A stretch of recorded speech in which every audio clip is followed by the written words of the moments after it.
Debout Congolais, unis par le sang, unis dans l'effort pour l'indépendance.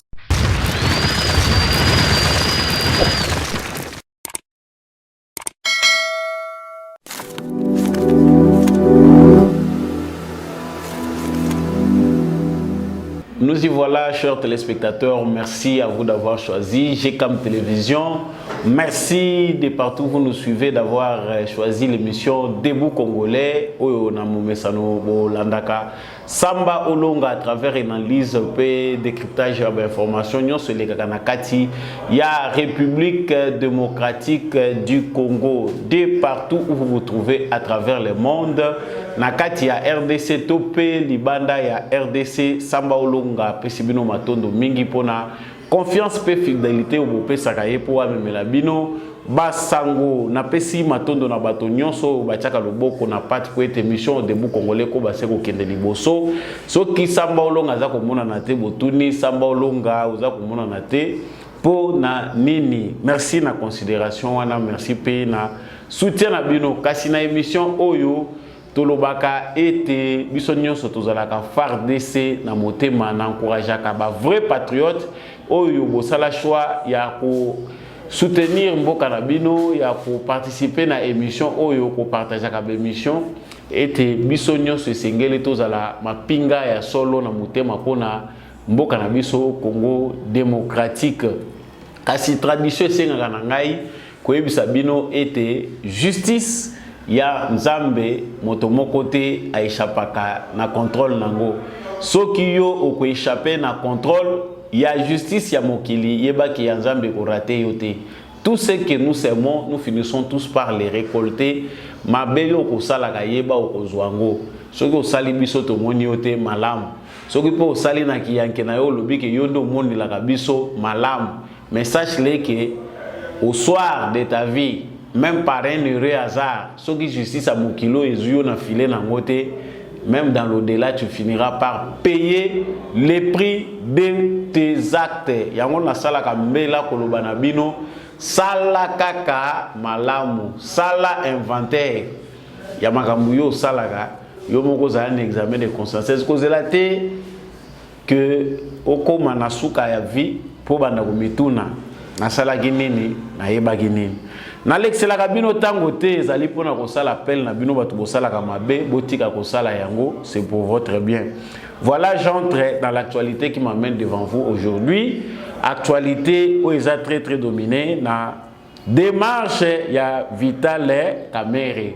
À titre de rappel, tournée à Mani et Silaki. Ba conclusion, ya tournée à Mani, ya Baba Vital Kamerhe ndenge batu na yeba za kubenga ye le pacificateur. Tourner ici là qui me ba conclusion ezali ko poser problème. Démarche oyo ye azali ko proposer ndenga lobi ki a réservé teneur ya ba conclusion nyonso to pe ba proposition na ye na président de la République ezali ko se féliciter la plupart ya ba congolais.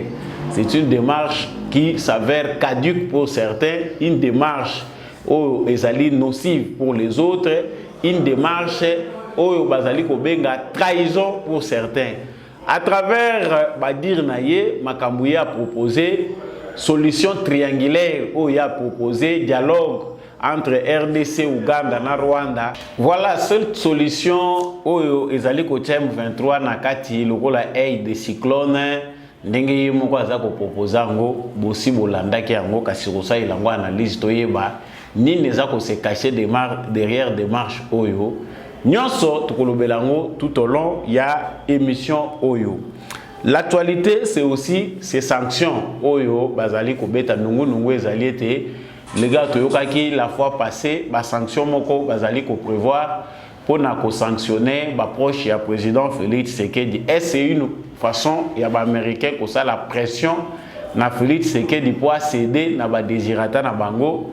Nous en parlerons tout au long de ces numéros, toujours en prolongeant aussi point wana ko lobela makambo etali échange ko ezalaki entre président Félix Tshisekedi na John Kerry concernant demande aux États-Unis à Sengi na RDC ya ko écarter certains blocs pétroliers oyo déjà bachaki balansaki pona ko banda ko exploiter yango na cadre ya préservation ya environnement yango et suscité débat ba membre belé ya gouvernement ba réagissaki.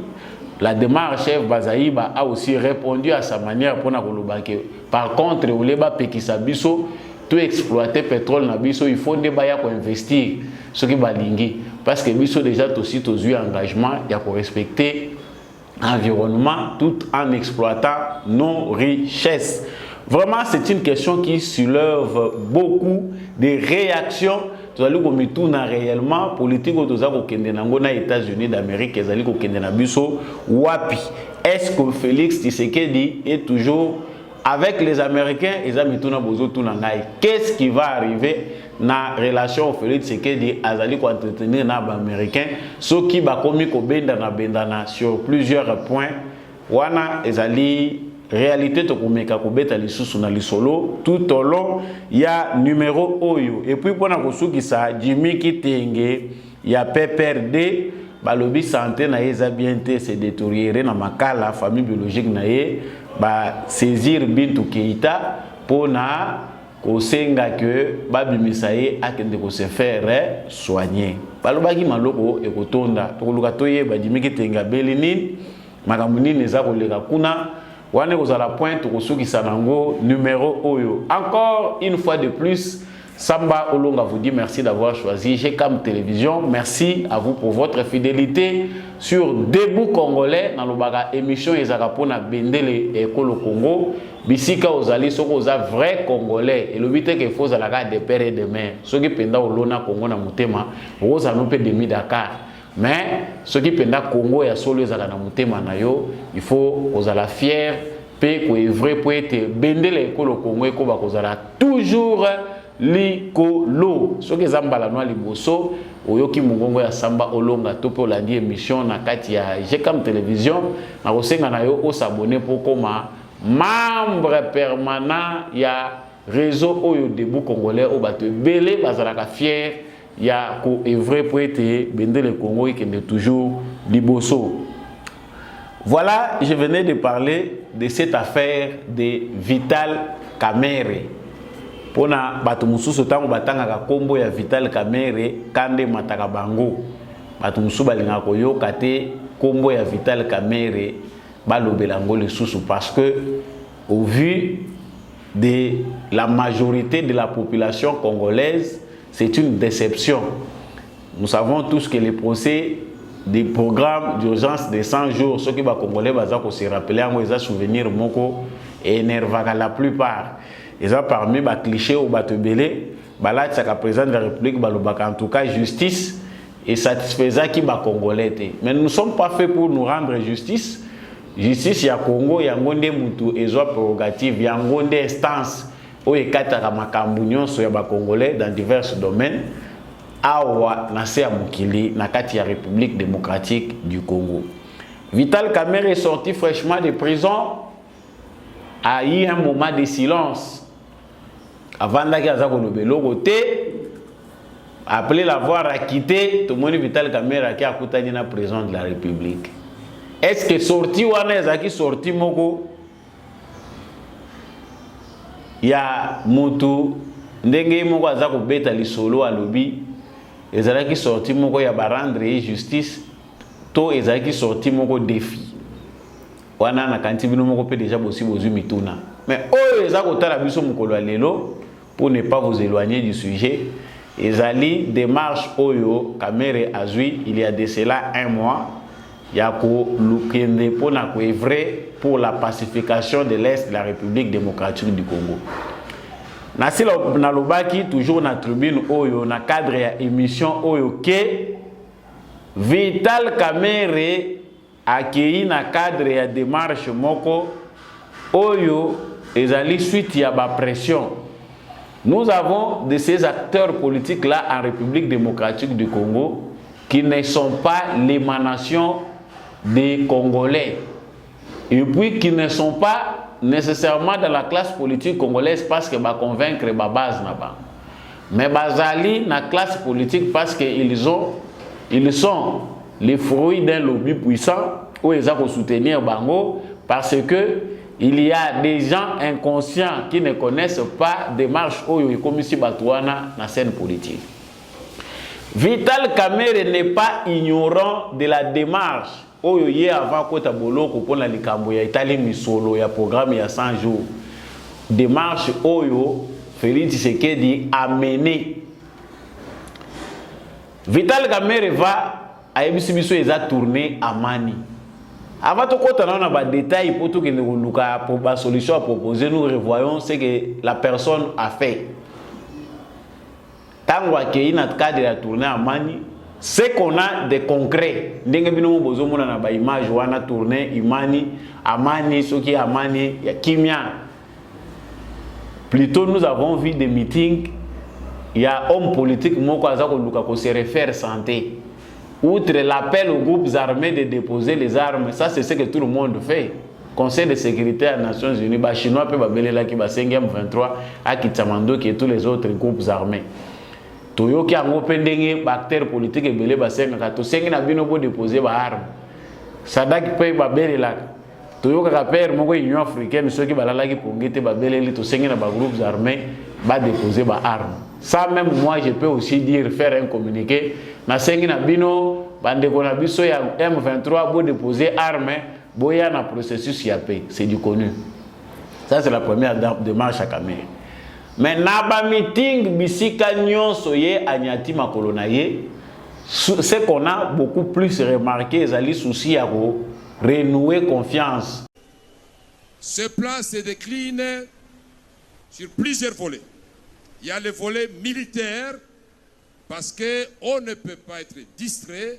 Nous devons continuer tous à soutenir nos forces armées, nos forces de défense. Tout le monde doit soutenir les forces armées de la République démocratique du Congo et la police nationale congolaise. Le deuxième volet, c'est le volet diplomatique et politique. Parce que pour guérir une maladie, il faut d'abord établir un diagnostic clair. Après avoir diagnostiqué la crise récurrente de l'insécurité dans la partie est de la République démocratique du Congo et particulièrement au Nord Kivu et aujourd'hui la cité de Bunagana occupée, j'ai dessiné un triangle. Au sommet du triangle, il y a la République démocratique du Congo. Sur la base de ce triangle, il y a d'un côté le Rwanda et de l'autre côté l'Ouganda. Et dans l'air du cyclone, au milieu du triangle, il y a le M23.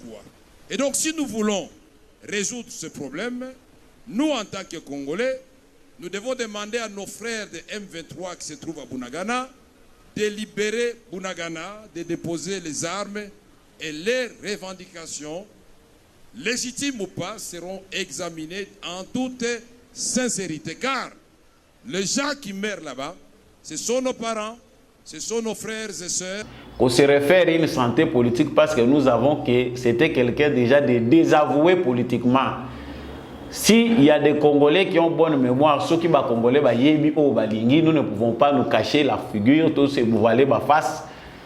Vital Kamerhe, si les Congolais avaient la maturité de savoir ce qu'ils veulent, Vital Kamerhe ne peut pas circuler sur certains endroits à Zakokende. Et nous avons vu la conséquence qu'ils ont bisika oyo, baoulola qui est bazako senga mbongo na bango. Sans toutefois identifier qui étaient les personnes, l'intention à bango ils étaient dans une démarche logique. Mais parce qu'on a encore des Congolais qui vivent des miettes, des Congolais qui vivent par rapport à leur ventre, d'ici nyonso bakopesa bango quelque chose bakokende. Parce qu'on est encore des Congolais qui réfléchissent dans une logique tribale. Ngaipo politique namona ke naza satisfait pour namona ke na kati ya République démocratique du Congo biso bato akivu na gestion toza participer faut kingandi azala kuna wana ndenga ina ndimi plus biso moko toza ko constituer freinage na oyo biso toza ko luka comme changement. Vital Kamerhe a fait sa tournée nulle part atikali kotanga kombo ya Félix Tshisekedi.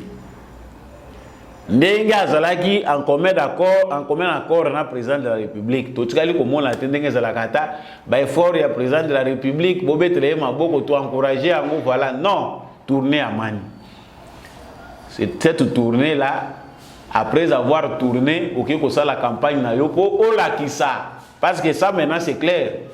Lui est allé en exercice pour prouver na batunaye oyo bachaki pression à comme libanda comme libre que voilà j'ai encore une base, vous pouvez encore compter sur moi. Politique ya Congo, eza politique moko ezali ko énerver ba mususu, ezali ko embêter ba mususu ba lobela kangote.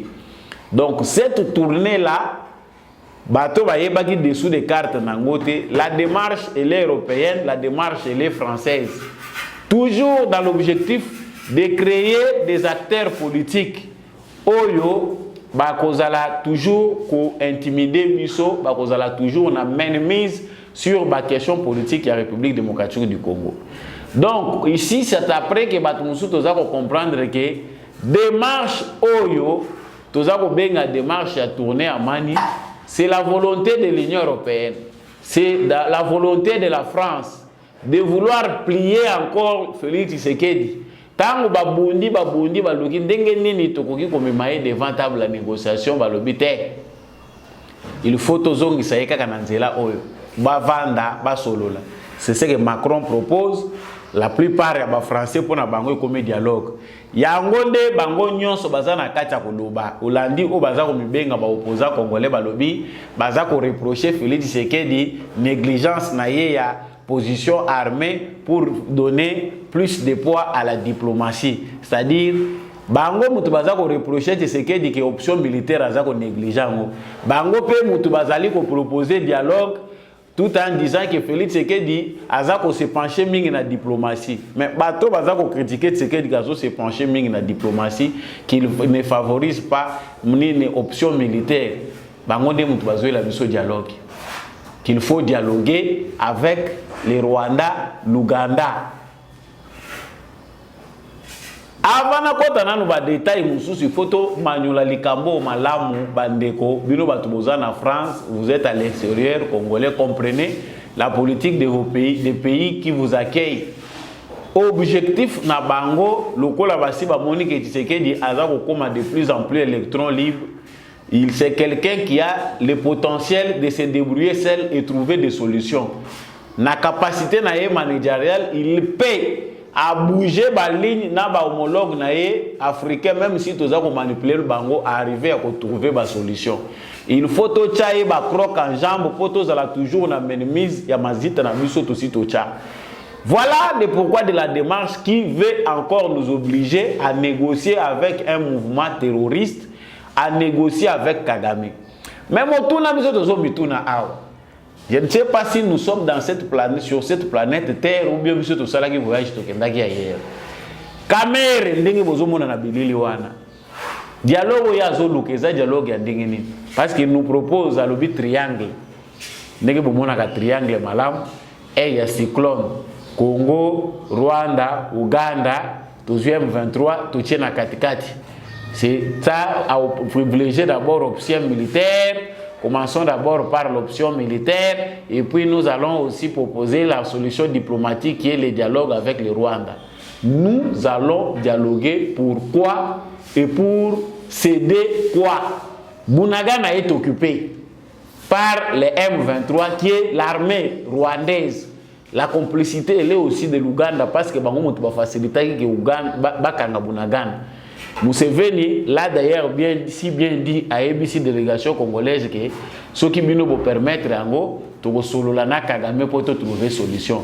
L'objectif est compris, c'est-à-dire bango bazako luka ba intérêt na bango na Bunagana, bati que la bango mabulu na bango ba exploiter, ba continuer à exploiter ango c'est du connu. Ce que dialogue yo za ko proposer o esalemate za dialogue ni. Ah, aux Kagame cadeau, au Kendaki au solo la tena Kagame, ce n'était pas dans la démarche à Koluka Kimia. Tant que Tshisekedi a zokutana awana Kagame plusieurs fois. Tshisekedi a vu Kagame a memieti na Congo. Biso to yebi ke Kagame nde mutu azako nyoko la ba Congolais. Mais na démarche ya paix, ya dialogue obino bozako ya ko prôner siko wana. Batu nyonso bazalaki contre Tshisekedi quand il a mené cette démarche là, Kagame a été au stade de martyr. Kagame na stade de martyr na ba funérailles ya Etienne Tshisekedi. Kagame a côté na kati ça de martyr na population ngopé na kamwa batomboka tay ba population bala ni pe ka démarche diplomatique ya président pour comprendre que le Congolais aime la paix. Kagame a côté bato babeti maboko balobia quand même na tango matanga il faut tous à la uni muto a se déplacer bo andima ye kokota tina stade pour ya kokunda oyo azali un grand homme politique il faut quand même to beta maboko. Il a fait un bon geste. Mais c'était la démarche, les soucis de Tshisekedi d'amener la paix. Matanga Tshisekedi koto tozo kunda Tshisekedi a memi kozo kunda Tshisekedi et Félix Tshisekedi a memi Kagame. Na Eduardo Tokei kosolola makambo etali mboka. Bake kosolola ngona nzele pour trouver des solutions. Ezaki dialogue était toutes les démarches les lois pour imposer biso. C'est comme si biso nyon se souffrir d'amnésie, to éviter des démarches nini ezala qui fait avant pour les lots to ya koloba ke dialogue et comme voir mususu. Ça c'est le complot et Kamere est complice dedans. Donc le jeu que joue Kamere n'est plus un jeu qu'il associe à Tshisekedi. Kamere s'est déjà débarrassé de Tshisekedi dans la vision azo ko soutenir sous vision à Tshisekedi. Parce qu'en allant proposer ces histoires-là, non solution, il y a dialogue. Parce que dans le cas il y a dialogue, ils allaient supposer que tout se retrouver, bisomi balé devant la table. Tant que tout se retrouver, bisomi balé, tout ça, l'échange, tout ça, sur la situation donnée. Dans un dialogue, il y a toujours des concessions. Dans un dialogue, ils n'ont pas pour céder, pour trouver kimia, pour trouver compromis. Si vous avez un dialogue entre l'Ouganda et le Rwanda, qu'est-ce qui n'a pas été clair dans la bouche de Tshisekedi autre que la Koloba? Deuxièmement, qu'est-ce que nous allons céder au Rwanda et à l'Ouganda? C'est un complot international. Bango baza pion utilisé pour exploiter nos richesses à travers des guerres, à travers des agressions. C'est du connu que les intérêts les opposés bisona bango ils ont intérêt économique. Tshisekedi a joué une carte pour la bango pendant toutes les 3 dernières années. Toutes les 3 dernières années, il y a deux biais, il y a pouvoir, il y a Félix Tshisekedi. Il était toujours dans la démarche pacifique, il y a Romema Kimia. Qu'est-ce qu'on n'a pas proposé d'intérêt économique commun pour la Kimia? Tout partage à Bolingi minéré, il faut y avoir une voie normale. Ceux qui viennent Bolingi peut y avoir minéré na Congo, on ne peut pas vous empêcher, vous êtes des clients comme tous les autres clients qui peuvent venir acheter de l'or ou peuvent venir investir au Congo. Ceux qui Rwanda na Uganda bomoni ke Bolingi boya pe kozwaka tozo fongola banzela bino boko taka na voie normale, vous venez aussi acheter comme tous les autres investisseurs, vous voulez exploiter, vous pouvez exploiter parce que le Congo ne va pas garder les minéraux pour manger, le Congo exploite ces minéraux au leto bomanaka. Mais c'est au moment où Félix Tshisekedi met en place cette politique d'ouverture. Balingi ba fongola nzela o eko permettre que ba échange wana ezala vital. Bango ba moni ke ko bouleverser ba plan na bango et ko bebi sa ba calcul na bango. Que ça soit le Kenya, que ça soit l'Ouganda, que ça soit le Rwanda, ba pays wana nyonso baza bénéficiaire d'instabilité na la République démocratique du Congo. Parce que tous ceux qui sortent par les désordres de cette instabilité, ils allaient profiter na beita na bango. Donc en quelque sorte, ils ne veulent pas sincèrement dire que la paix à l'est du Congo veut dire que l'intérêt bélo bango bazali ko gagner et zali ko wuta de l'instabilité wana. Et c'est là ce que batu baza ko loba non Félix Tshisekedi parce que batu bazo kanzeze loko ya sika. Félix Tshisekedi néglige l'option militaire. Na lingaki na approfondir question oyo. Il y a certaines choses aussi baza ko pesa biso ango toza ko zwa ango loko la ba bébé mwana ba lo nyonso même mwana boyaka et loko yo aussi na monoko sepeli na ngota yo kiguna ngo sepeli chete arefula ka ngwa bimisi angwa bwaki akolingo melangote. Mais on nous dit que Félix Tshisekedi aza ko privilégier tes voies militaires, aza ko boya ko attaquer to lingaki to bandala nanu ndenge nini. Nous savons tous quel était l'héritage de l'armée. L'armée que nous avons tous reçue de Joseph Kabila. Armée autotikalaka nango Joseph Kabila pesa kabiso. C'est quel genre type d'armée? Est-ce que ça armée a créé pour provoquer nango babitumba ou bien ça armée il faut biso to réformer to bundana à l'interne pour nettoyer cette armée là. Et ce nettoyage là n'est pas facile. Biso moko tozo comprendre le lo par quel miracle na ba stratégie ni Félix Tshisekedi aza obtenir ya kubanda ko bouger batu oyo batiela biso lokola ba serviteur ya Kagame na kati armée na ba service à sécurité. À quel prix? Mais ce sont les mêmes personnes qui nous disent que non, Tshisekedi néglige l'option militaire, le pays est en train de partir, mboka baza ko botra biso mboka bunagana baza ko yebela biso bunagana. Les mêmes personnes qui nous chantent bunagana sont complices. Complicité na bango ezali basi ba yebi madusu ya armée na bango batikela ke biso. Tango to kende boye, to beta akokende kuna to faire subir yebe échec éclaté to ye to kangi goma to kangi koto yo to créer ben insécurité et cause à l'instable il n'y aura pas d'issue à cause à la obligé à négocier. C'est là où on comprend que, chers téléspectateurs, ce n'est pas Bunagana qu'il s'agit. Il s'agit de plier Tshisekedi andima. Pour garder statu quo, il y a ndenge balelaka bakwena bango balelaka, il ne doit pas bouger. La volonté du changement au Tshisekedi aye nango souci ya congolais nyonso. Yango nde mutu ezali ko pousser bango ba amplifier des ordres. Ceux qui les lobes sont en alerte, que ce soit à l'interne, la plupart de ces kabylistes-là, qui montrent aujourd'hui qu'ils ont l'amour du Congo, pendant 18 ans, tout le monde a prouvé en côté. Aujourd'hui, ils ont l'amour du Congo, cherchant à faire comprendre aux Congolais, nous sommes en guerre, nous sommes en guerre, le pays est en sécurité, le pays Bandakalawa est en insécurité. Vous avez accepté de céder de manière passive. Bondimana bino ki mboka ba exploiter kana bango. Oui, mabulu combien? Parce que tout ce qu'on découvre aujourd'hui se faisait calmement à l'époque de Joseph Kabila. Si aujourd'hui les gens disent le pays est en guerre, hier Kabila ne gérait pas comme ça, c'est parce que Kabila avait accepté que tous ces endroits-là, que ces gens-là exploitent mutuna muta qui peut ba wanyo na ye, matungulu na ye mutuna muta qui pango. Comme ça, moi, je vais m'occuper. Il y a Oyanga Bawanyo, et ça qui est la commerce au sommet de l'État. Kabila, l'objectif c'était lui aussi s'enrichir comme un moutou. Le roi Outagi na Zamba, tant comme Awa, lui aussi s'enrichir à sa manière. Il a enrichi sa famille, a bomi baba na musée Moussousou, à s'enrichir na ya kokisho ezaki plan na ye, c'était s'enrichir. Il ne savait pas en quoi nécessitait sa mission. Ayeba quitté dans quoi il s'était normalement bourré. Mais les lots, tant qu'on comprendre ses responsabilités, comment il peut côté mais c'était déjà trop tard. Il ne voyait pas par où commencer. Au Kopekissanan, parce que Batouana, Baza Batu Oyo, Oye Banina Bango.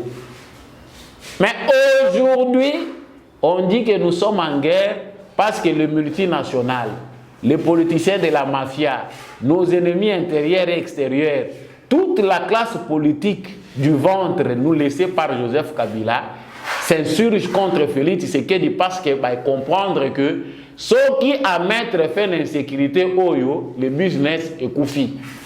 Nous devons comprendre cette histoire-là. Tant que en guerre, nous ne sommes pas seulement en guerre contre les Rwandais et les autres pays, Ouganda, nous avons la complicité, nous sommes en guerre contre la communauté internationale.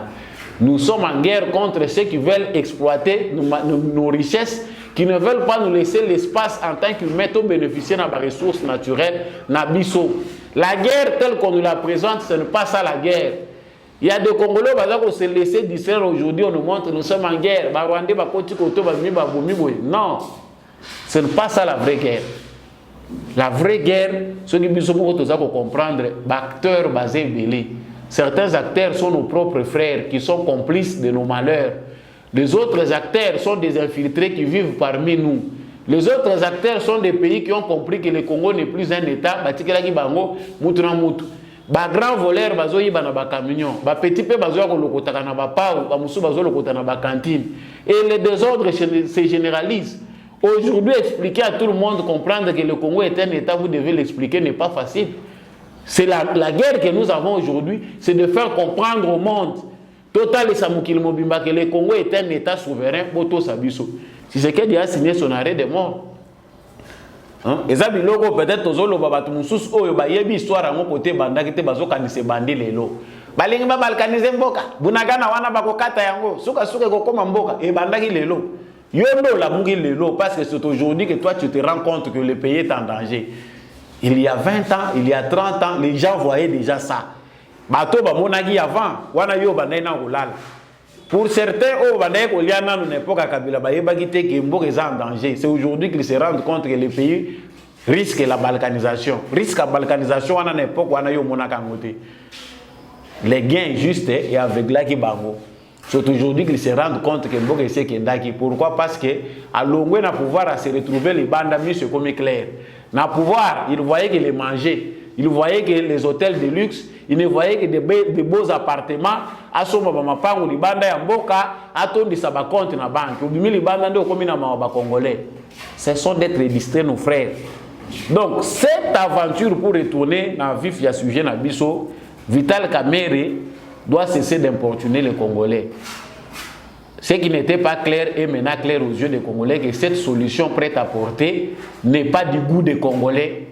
Les Congolais ne peuvent plus accepter une telle humiliation. Il y a que nous Rwanda na Ouganda. Au nom de quel principe? Parler de quoi? Discuter autour de quoi?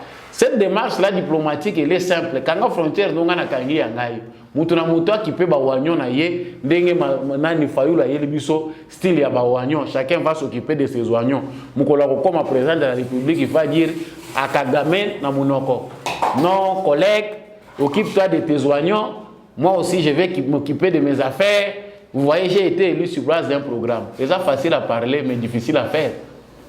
Dialogue au milieu bozo proposé wana boko kende ko yebisa Kagame bo yebisi bango bo yebisi ba groupe rebelle bozonga. Allez retourner babimi bo yebisi Kagame ne cessez de vous immiscer dans nos affaires. Kagame patiki. Botika ko sakana na ba Congolais ko. Ça c'est jouer avec la psychologie des Congolais qui veulent les changements. Moussous azolinga changement mais azana a une capacité à comprendre té. Tant on so bakisela muzo baboé. Ezalo ko lozo kende ko faire péter mutu na ye. Azo comprendre makambute yo bakisele lisusu ba élément ya énervement ba sujet au ko énerver bato. La démarche de Kagame de Kamerhe na kompe na horaire ya bato ba komuzo bandaka na baka bolimbisa nga bato boza concerné. Cette démarche ici n'est pas une bonne démarche, c'est une démarche ezali konyokola kozongisa Congo sima. Nous avançons. Et ici, il faut que nous ayons très capital parce que je souhaite déjà renchérir dans Magambo Bazako Lubaya ba sanction, na Magambo yo Tshisekedi ba bendena na John Kerry. Donc l'Amérique balingi comme mabisoka na logique na bango oyo bazwa Congo gâteau ya mutu nyonso. Ça je ne cesse de le dire dans cette émission, ba formateur ya bana révolter vos enfants. Commencez déjà à préparer la relève. Bon, c'est le programme où été rénové au gouvernement qui a présenté. Ce que vous avez en 2026, vous en retard. Ce que vous avez en 2000 après l'élection, et vous pouvez s'appeler c'est une majorité, vous en retard. Les enseignants qui me suivez, vous qui enseignez le civisme aux enfants, vous qui enseignez l'éducation à la citoyenneté dans l'institution universitaire, université à Congo, révoltez vos enfants. Parce que c'est grave. Quand les Congolais n'ont pas encore la fibre patriotique qui peut permettre les citoyens de comprendre malamu, la réalité à Mboka na yepé à se défendre, Congo vous allez pleurnicher. L'Amérique, tout la liboso menasaki. Dossier opposé Amérique na Félix Tshisekedi dossier Dan Getler. Pourquoi? Parce que les clauses Oyo et opposaki Congo na Dan Getler ils allaient qui conclusion.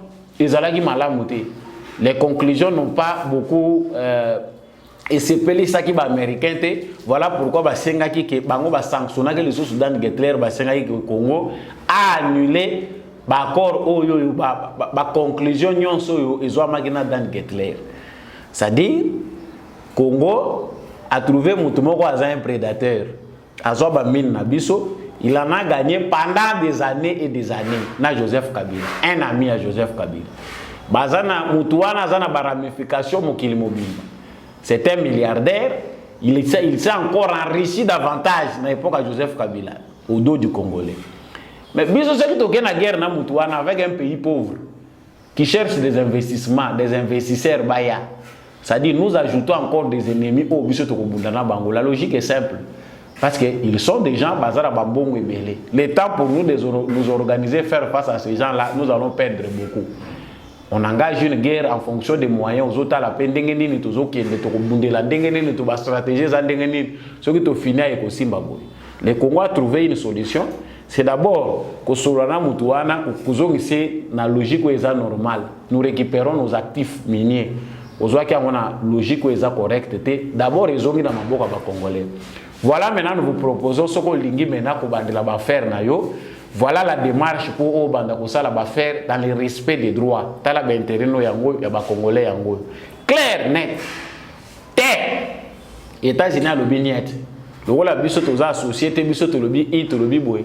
Et ce n'est pas les États-Unis dans le sens du bien des Congolais, c'est ces affairistes là qui trouvent que makambo Tshisekedi azo ko sala za ko échapper na ba intérêt na biso. Pour que Tshisekedi puisse conclure un accord au bango ba des années et des années. Tout ça, c'est du connu. Si on a exploité des années et des années, les autres huiles ici, il y a à mettre en valeur le bloc pétrolier dans Bisso. Pour comprendre que les alliés payants et qu'on aider Bisso, tout s'autosuffire dans ma Tozanango. Et comme une guerre mondiale, pas pour Mélango, Tshisekedi. En tout cas, le président est un fin diplomate. Wana ba éloge, ba flair, vraiment tata mokonzi kamata bisou. Pour la stratégie wana awa eza point où il faut ezongisa bango na conscience mukile mobimba ezwa exemple à partir ya Congo où eza leçon munene oyo Félix Tshisekedi aza ko pesa na monde na ba prédateur wana. Comment peut-on arriver à une théorie lelo na ba loi internationale na ba relation eza ko régir nation arriver au point où on interdit à un État souverain d'exploiter ses richesses. Bino bokomi ko poser ba condition ko simba wate. Est-ce que ça na pays moko na monde ba koki ko pekisa ye ko exploiter ba richesse na ye au nom de quoi? Au nom de quelle logique? C'est quelle charte? Non, on nous amène maintenant ba argument fantaisiste. Non, la préservation de la nature. On comprend que certains blocs pétroliers menacent la biodiversité. Nous demandons qu'il soit retiré. Tu sais que du Kamata Bizou. Franchement, ça c'est à féliciter avoir un leader comme ça. Il est diplomate pour certains, pense qu'Aza lâche Aza mou, mais il a trouvé une bonne façon à comme un bateau contre mur. John Kerry, non, il y a des gens qui ont brutalité. Le rôle de Kabila Mouzé a caté la téléphone na secrétaire d'État. Oye to yambayo. To tinda ko batu bayambio to chelo na ba frère Nanzela. Nous n'avons aucun problème. Mais vérité to ko bomba ngol souté. Et Tshisekedi l'avait si bien dit que désormais to lever option. Toute makamunyo so to ko banda ko lubango clairement. Ko bomba le souté tata mokonzi l'injustice ya Congo eleki sur tous les plans. Biso to koma banyama bango nde bato. Même Mboa, les chiens policiers, respectent Bango, même les animaux en Europe ont des droits. Mais Congolais, il faut que nous me lise à Yangoti. John Kerry a sa joué réponse. Le roi Bamoni, le président a cédé les sous-soutés, a commis trop direct. Allez, bah sanction, nous allons sanctionner. C'est que le conseiller tel Moutazo Saraboy. Il faut cibler, sanctionner. Déjà, pas ça répondre qui clairement attribue la Nations Unies qui est un chantage. Ça, c'est un bon exercice parce que pour être un bon politicien, il faut aller aux États-Unis. Le roi avance la démocratie, c'est que ça, c'est faux. Félix Tshisekedi, dans cette démarche, Azali ko sauver l'État, mais avec sagesse. C'est la base que la plupart des acteurs politiques dans le Congo comprendre cette démarche à Tshisekedi des années. Tshisekedi a même mis Congo déjà musika na scène internationale. Débat où il a participé dans le monde.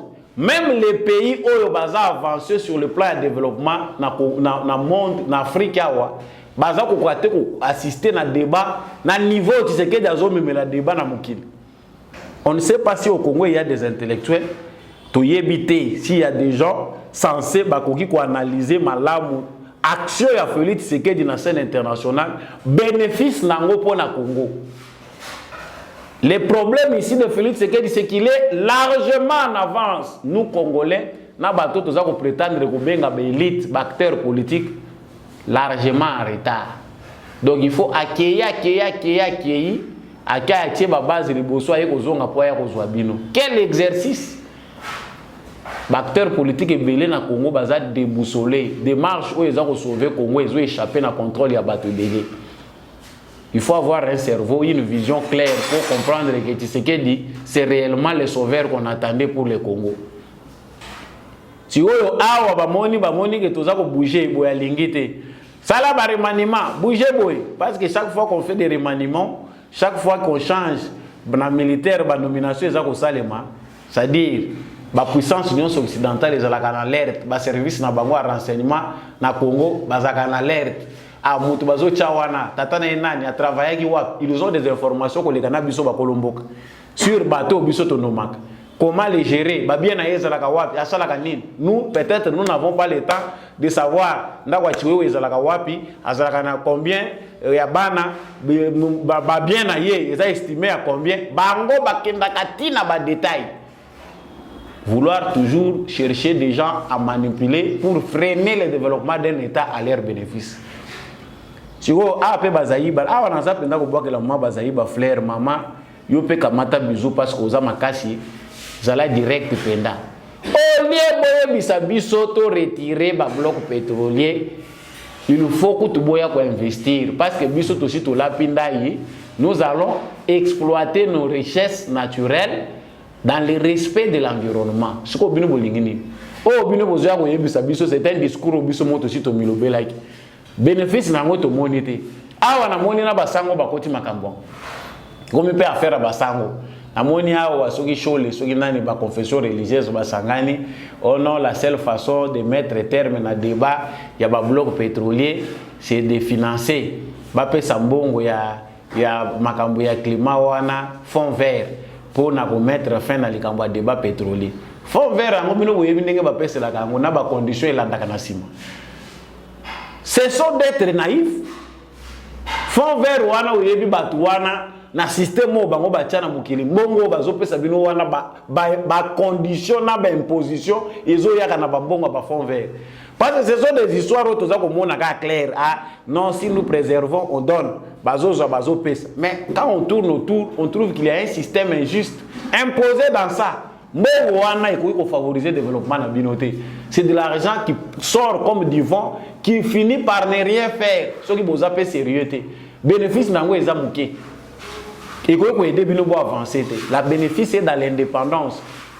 Ceux qui peuvent s'autosuffire, vous êtes capables de réaliser des projets dans binobo. Ah, wanande, beaucoup de scène, bisika neni batupe bakoma kakote le milamaka.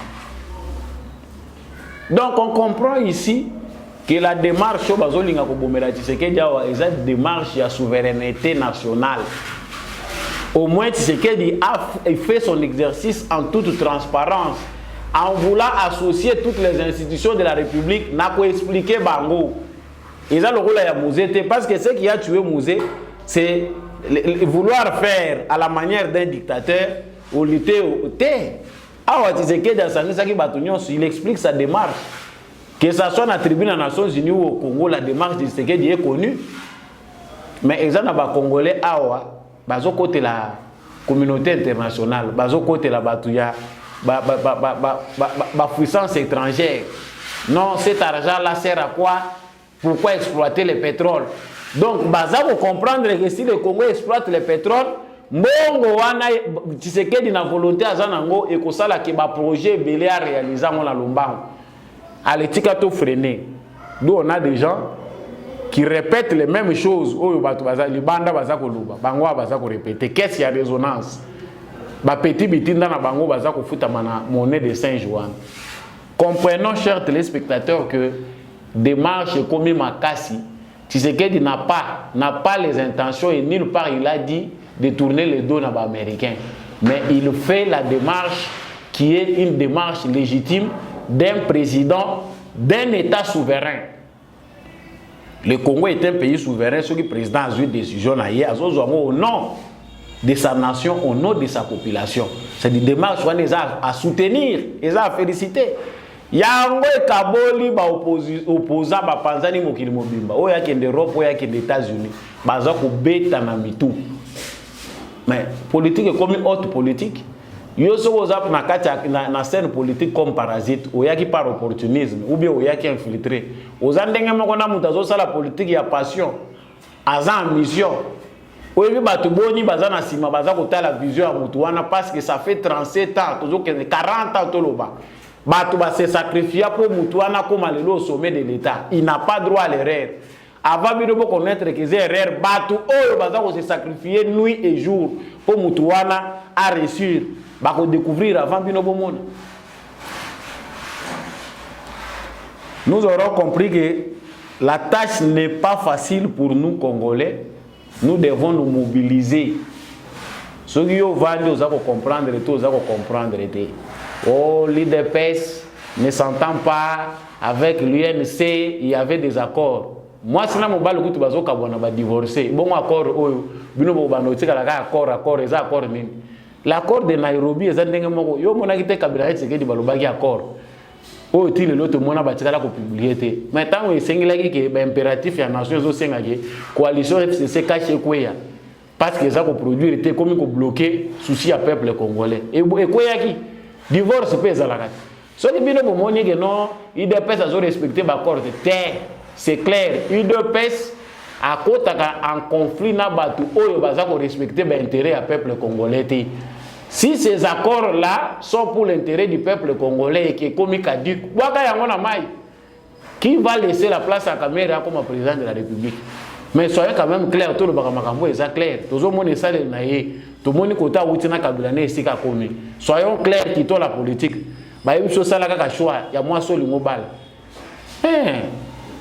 C'est bien clair.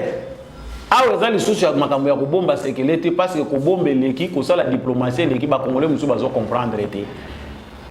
L'affaire ici, c'est qu'on veut nous contrôler à travers des acteurs politiques au bazar clair.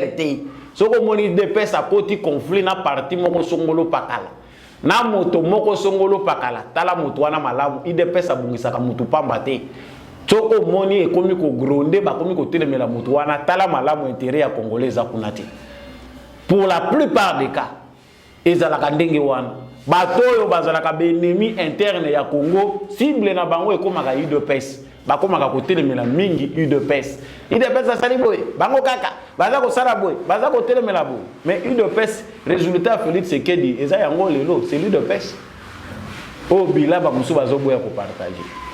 Voilà de petit à petit vers la fin de cette émission, sachons soutenir Félix Tshisekedi parce que tous un virage moko difficile.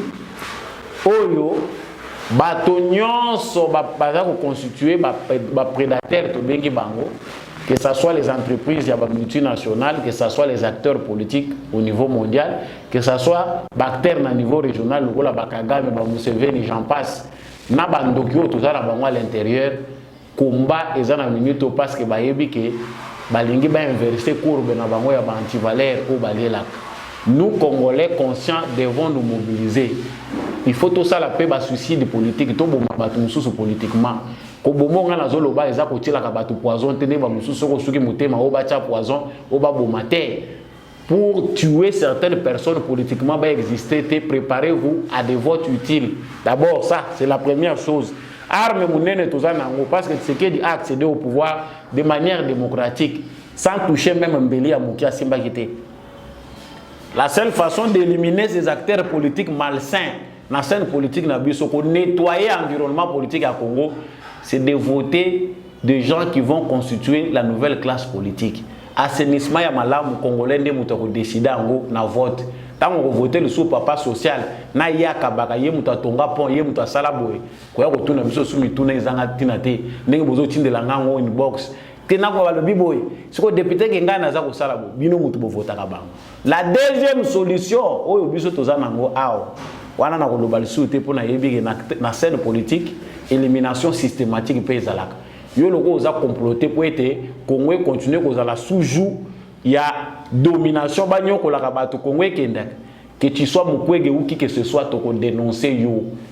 Et puis ebele ba mususu ba ko kende exil forcé ba bengani yo te me yo moko otikalika akuna na bato bazo tindo komo osala makamu na yo. Voilà, j'arrive à terme de cette émission na loba qui parenthèse émission oyo ezali ko concerner ndeko Jimmy Kitenge boza ko mona ba photo wana. Ndeko Jimmy Kitenge santé na ye za famille na ye tindi mikanda ba saisir Bintu Keita pona ko senga ke ba libérer pour que ne kozwa ba soins de santé appropriés. Na makala kuna makala eza kutunda. Des pauvres autres citoyens ceux qui ba côté kuna bango bazaka na problème de santé te. Ba chauffeur bazakuna, ba miyibi ya minene na ya mike musu bazakuna. Bango santé zalaka te. Problème de santé zalaka pona ba journaliste na ba politicien. Tango azaki libanda bazo manipuler ye azako bimisa biloko ye eza vérifiable te. Balingi ko attaquer ex-première dame bazako attaquer maman Olive décision et wuti wapi na présidence de la République. Babenga qui est pour prouver yango. Il ne l'a pas prouvé. Prison est ici kanaye. Tu vois non bintu keita sala nini a remplacer justice à Congo. Ah ouais, ça n'est pas Kabila te bakanga bato fele. Bakangi yo pour une cause connue. Nous ne pouvons pas remplacer notre justice par des éléments externes. Bintu keita tozo benga na bino bozolinga bo pesa ke sous responsabilité. Bo pesa responsabilité ya nini? Na komi na ngana suka papa soki bokoyeba ko se retracer te balobaki na bino maloko ekotonda maloko ekotonda pona basenzi po bazo comprendre que dans un état de droit nous avons des droits et des devoirs yo ko banda ko zela te ka po yo recevoir yo ko zana makambo yo fo pesa tant que oza ko respecter te ba loi ya mboka na yo na kibosenzi no kokota nanu kuna bakende ko rééduquer yo pona suka o pardon balimbisaka il faut clémence ezalaka justice esalamika ka pona ba opposant bazo kokanga ba misusu te oza mosenzi esika na we ezalité dans un état de droit. Voilà, merci à vous chers téléspectateurs d'avoir suivi cette émission de Samba Olonga Boza Ebelia pour réclamer que Mikolo yo naza permanente, c'est pour des raisons qui me sont privées. Merci à vous d'abord. Ndenge bokanisaka nga tango inso na pesi bino matondo mingi. Ndenge bolandi émission oyo tombola bende l'émission ici toujours dans l'unité dans l'amour que tu reconstruire mboka na biso ekolo Congo. Merci mingi na papa Jean-Louis Timbalanga, papa Boniface Mpunga, maman Lisette Mombendu, maman Bill Bilonda, papa Kennedy Mukendi pour n'insulter que cela bozala kebele mais n'attend à moi quelqu'un non oyo. Bozala kola ba représentant ya ba héros dans l'homme rebelle bozala ka émission oyo.